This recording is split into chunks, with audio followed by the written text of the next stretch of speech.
Prove చేసుకోవాల్సిన అవసరం ఎందుకు వస్తా ఉందని ఈ సందర్భంగా లాస్ట్ 5 సంవత్సరాల్లో ప్రజలు ఇబ్బంది పడ్డారు అధ్యక్ష.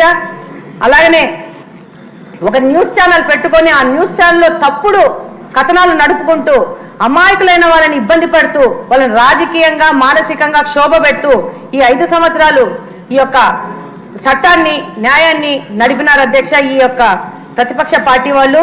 ఇంకా రెండవ రకం సోషల్ మీడియా అధ్యక్ష. సోషల్ మీడియాలో మహిళలు ఎంతో కాలం నుంచి రాజకీయాల్లో ఉన్నారు. ఎప్పుడు వాళ్ళ మీద ఇంత పెద్ద ఎత్తున దాడులు చేయడం కానీ వాళ్ళ పర్సనల్ లైఫ్లోకి వెళ్ళడం కానీ వాళ్ళ మీద రకరకాల అభ్యంతరకరమైన స్టోరీలు పెట్టడం కానీ ఎక్కడ జరగలేదు. ఈ 5 సంవత్సరాల నుంచి అధ్యక్ష ఈ విధమైన పోస్టులు పెట్టడము, ఆ పోస్టులలో వాళ్ళే ఒక గుంపును పెట్టుకొని దానికి లైక్స్ చేయడము, వాడినే మళ్ళీ రీపోస్ట్ చేసుకోవడము, తండ్రి వయసున్న లాంటి వాళ్ళతో కూడా వాళ్ళని కలిపి ఆ పోస్టులు చేసి ఈ సందర్భంగా నేను తెలియజేసుకుంటున్నాను అధ్యక్ష. మీ యొక్క ఫోటో పెట్టేసి నన్ను పెట్టేసి పోస్ట్ చేసిన సందర్భం కూడా ఈ సందర్భంగా మీ అందరికీ తెలియజేస్తున్నాను అధ్యక్ష. మీరు నా తండ్రి అంత వయసున్నంత వారు, వాళ్ళకి ఏం లేదు.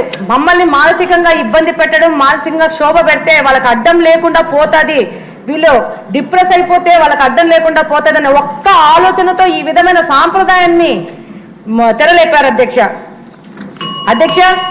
ఈరోజు పోలీస్ స్టేషన్లలో కూడా కబ్జా చేసేసుకొని అప్పటి నాయకులు పోలీస్ స్టేషన్ కబ్జా చేసుకొని ఆ రోజు దాడులు చేసే పరిస్థితి వచ్చింది అధ్యక్ష. ఆ రోజు మా యొక్క కడప నియోజకవర్గంలో ఆ రోజు డిప్యూటీ సీఎం గారు, ఎక్స్ డిప్యూటీ సీఎం గారు ఇప్పుడు ఆయన తమ్ముడు వచ్చేసి పార్టీ అధ్యక్షుడు శ్రీనివాస్ రెడ్డి ఇంటికి వచ్చేసి, నీ ఇంటికి వచ్చి నీ ద్వారకా నగర్కి వచ్చి నీ మీద దాడి చేస్తా, మా నాయకుడు కనుసైగ చేస్తే నిన్ను దాడి చేయడం 1 నిమిషంలో పని అని చెప్పేసి పోలీస్ స్టేషన్ లో కూర్చొని ఛాలెంజ్ చేసిన సందర్భాలు అధ్యక్ష. దీని మీద కేసు పెట్టాలంటే ఆ రోజు సిఐలు ఎస్ఐలు కానీ ఎవరికే కానీ ఆ రోజున ఎస్పీలకు కానీ ఎవరికి ధైర్యం సరిపోలేదు అధ్యక్ష. చివరికి ఆ పోలీస్ స్టేషన్ లో ఉన్న సిఐ గారు ట్రాన్స్ఫర్ చేసుకొని పోయే పరిస్థితి వచ్చింది. కానీ బాధితుల మీద, బాధించిన వాడి మీద కేసులు పెట్టలేని పరిస్థితుల్లో ఈ లా అండ్ ఆర్డర్ ని కాంప్రమైజ్ చేశారు అధ్యక్ష. అలాగనే ఈ రోజు చూస్తే మీడియా ద్వారా మహిళలపై దాడులు ఆపడానికి కఠినమైన చట్టాన్ని తేవాలని ఎందుకు పదే కోరుకుంటున్నామంటే, ఒక ఇన్సిడెంట్ జరిగింది అధ్యక్ష. ఒక వ్యక్తి ఒక మహిళపై దాడి చేసి ఒక మాట అన్నారు, మే తెరి బేటీకో ఉఠాతాము అని. నేను ఈ సందర్భంగా సభలో అందరిని అడుగుతున్నాను, క్యో బేటీకో ఉఠాతే, బేటేకో క్యో నై ఉఠాతే అంటే మహిళ ఫిజికల్ గా స్ట్రాంగ్ కాదన్నా ఆమె మీద దాడి చేయగలుగుతామనే అహంకారంతోనా ఈ మాట మాట్లాడుతున్నారని ప్రశ్నిస్తున్నాను. ఆ మహిళకి 2 కొడుకులు కూడా ఉన్నారు. ఏం కొడుకుని ఎత్తుకుపోతానని చెప్పలేదే, నీ కూతుర్ని ఎత్తుకుపోతానని ఎందుకు అంటున్నారు అంటే ఈ సాంప్రదాయం అనేది మన సొసైటీలోంచి తీసేయాల్సిన అవసరం ఉంది అధ్యక్ష. దానికి ఇలాంటి కఠినమైన చట్టాలు అవసరం అధ్యక్ష. ఈ క్రమంలోనే నా మీద సోషల్ మీడియాలో పోస్ట్ చేస్తే నేను వెళ్ళి సంబంధిత అధికారులు ఆయన మీద కేసు రిజిస్టర్ చేయమని చెప్తే అధ్యక్ష, ఎందుకంటే చెయ్యలేము, చిన్న పెట్టి సెక్షన్స్ పెట్టి కేసు రిజిస్టర్ చేసి ఎట్లయినా 3 సంవత్సరాల్లో కంటే తక్కువ శిక్ష పడుతుంది కాబట్టి అంత అవసరం లేదు కేసు పెట్టడము అని చెప్పిన సందర్భాలు ఈ అధికారుల్లో మేము వీటిని విన్నాం అధ్యక్ష. నేను అడుగుతున్నాను అధ్యక్ష, ఆ అధికారి చెప్తాడు ఐ హ్యావ్ సింపతి, మీ బాధ మాకు అర్థమైంది, కానీ అవసరమా 3 సంవత్సరాల కంటే తక్కువ శిక్ష ఉంది కాబట్టి బెయిల్ వస్తుందని చెప్పిన సందర్భాలు అధ్యక్ష. ఈ రోజు 2024వ సంవత్సరంలో ఇప్పుడున్న ఏ మహిళ అయినా ఎవరి సింపతి కోరే పరిస్థితులు లేదు అధ్యక్ష. మా హక్కుల కోసం, మా ప్రొటెక్షన్ కోసం పోరాడే శక్తి పరిస్థితిలో ఉన్నాము. తప్పకుండా ఇలాంటి పరిస్థితిలో ఇలాంటి రాక్షస ఆనందం పడుతున్న వాళ్ళ దగ్గర నుంచి మన మహిళలని, మన యువతని, మన వర్క్ చేసే ఉమెన్ని, రాజకీయంగా బయటకున్న మహిళల్ని కాపాడుకోవాల్సిన అవసరం ఎంతగానో ఉంది అధ్యక్ష. అందులో భాగంగా ముఖ్యమంత్రి గారు ఈరోజు ఈ యొక్క చట్టాన్ని తీసుకొచ్చి ఎంతో మంది మహిళలకు బాసటగా నిలవడం నిజంగా అధ్యక్ష చాలా సంతోషించదగిన విషయం అధ్యక్ష. ఈరోజు ఎట్లాంటి పరిస్థితి ఏర్పడిందంటే అధ్యక్ష, ఈ గత ప్రభుత్వంలో ఎలక్షన్ ముందు ఆడవాళ్ళని తిట్టడానికి వాళ్ళకి సింపతి ఎక్కడొస్తుందని చెప్పేసి మమ్మల్ని తిట్టడానికి మా మీద ఆడోళ్ళనే ప్రయోగించిన పరిస్థితి అధ్యక్ష. నన్ను తిట్టడానికి మా జిల్లాలో ఉన్న పెద్ద రాజకీయ నాయకుడు, ఇందాక మేడం గారి పేరు కూడా తీసుకున్నారు, ఆ వ్యక్తి 20 లక్షలు ఇచ్చి ఒక మాల మనిషిని నా మీద ప్రయోగించినారు అధ్యక్ష.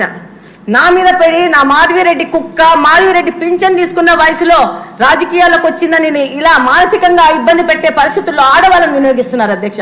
ఇంకొక మాట అధ్యక్ష, మమ్మల్ని తిట్టడానికి ఎస్సీ ఎస్టీ కమ్యూనిటీకి చెందిన వాళ్ళని తీసుకొని వాళ్ళకి లోపపరుచుకొని వాళ్ళతో తిట్టించడం మొదలు పెడుతున్నారు అధ్యక్ష. దీని మీద కూడా నేను అడుగుతున్నాను అధ్యక్ష, మీ ద్వారా ప్రభుత్వాన్ని, వాళ్ళని మనం ఏదైనా బ్యాలెన్స్ తప్ప ఏదన్నా అంటే మా మీద ఎస్సీ ఎస్టీ అట్రాసిటీ కేసెస్ వస్తాయి అధ్యక్ష. కానీ మమ్మల్ని తిట్టినందుకు మేము ఏమి కేసులు పెట్టలేని పరిస్థితికి వస్తున్నాం. ఒక్కసారి దీని మీద కూడా ఆలోచించి మహిళలపైన మహిళలు దాడి చేసి, అది ఎస్సీ ఎస్టీ మహిళలు దాడి చేసే దాని మీద ఏ విధమైన యాక్షన్ తీసుకోలేని పరిస్థితి ఉంది.